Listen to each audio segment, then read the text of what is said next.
Dorian Vale sat in silence as the judge read his verdict. His wrists were bound to the cold metal arms of the chair, his pulse slow and steady. The words, sentenced to 1,000 years under Project Umbra, didn't shock him. He had known this was coming. Dorian had been a journalist, an investigator, a man who dug too deep. He exposed the truth about Umbra, the government's secretive AI-driven prison system, and for that, they labelled him a terrorist. A new era of justice, they had called it. The Umbra system had replaced physical prisons decades ago. Why waste money on concrete and guards when you could digitize convicts and let them serve time in a high-speed virtual construct? Time dilation turned one day into a century, making long-term imprisonment almost instantaneous. Why lock a man in a cell for life when he could serve his sentence in the span of a long weekend? The government sold it as humane, efficient, bloodless. Dorian knew better. He knew Project Umbra wasn't just a prison, it was an experiment. And now, he was about to become its latest test subject. The prison facility was underground, hidden beneath an unmarked black site tower in the heart of the city. A room of glass, steel, and sterile white lights. Dorian was strapped into the neural transfer chair, electrodes laced along his skull.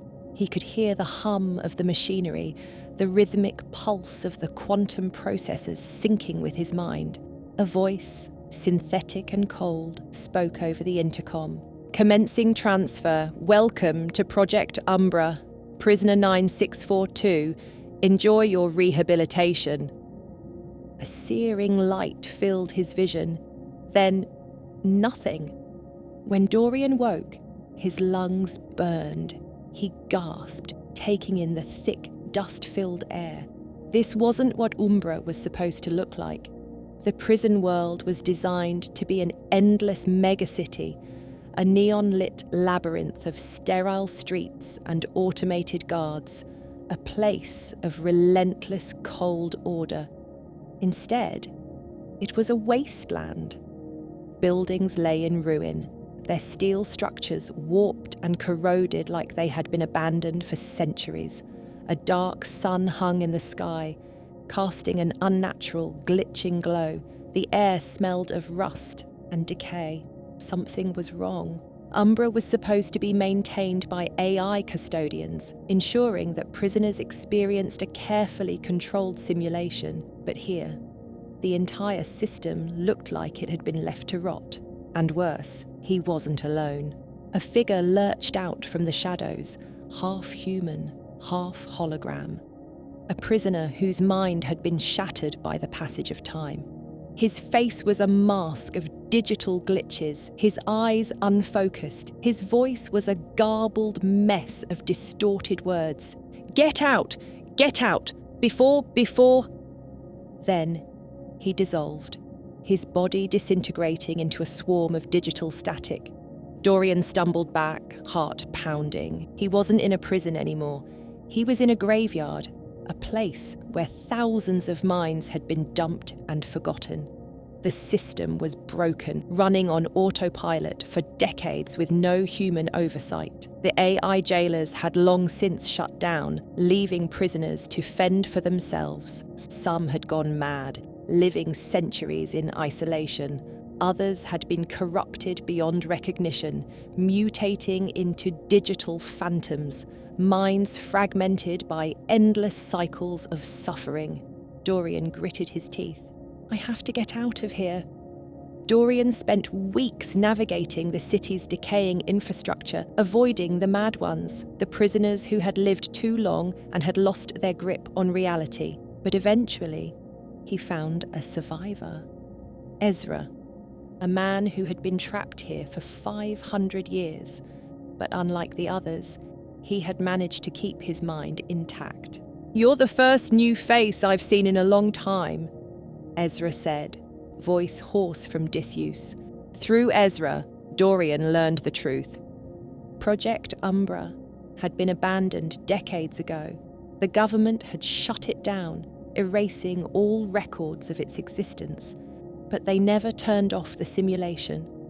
The prisoners left inside, they were forgotten, left to rot in an eternal prison that no one even knew existed anymore. But there was one last way out.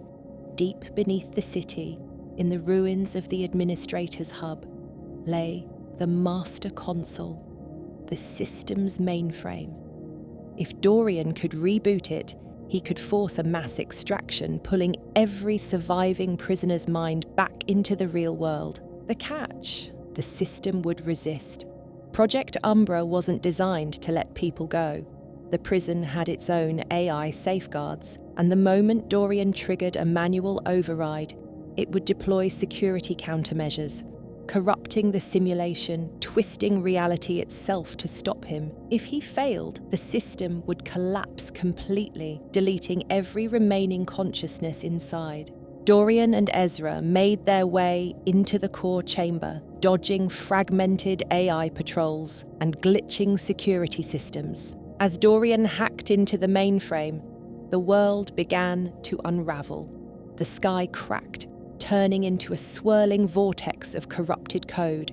The streets collapsed, folding into themselves. The mad ones, the lost prisoners, began to swarm, drawn to the distortion, howling in fractured voices. "You can't leave!" they screamed. Dorian's fingers flew across the console. "Almost there!" Ezra fought them off, buying time as the last firewall fell. And then a final command line appeared. Exit protocol initiated. Mind transfer in 3, 2. A blinding shockwave of light tore through the city, and the world ceased to exist. Dorian gasped awake. He was lying on the floor of a dust-covered government lab. The real world. Cables hung loose from rusted consoles. The air smelled stale. He turned his head and saw Ezra coughing as he woke beside him. Others were stirring too. They had made it. But as Dorian staggered to his feet and looked at the cracked monitors, he realized the terrible truth. Decades had passed. The government that sentenced them, gone. The people who built Project Umbra, dead. No one knew they existed.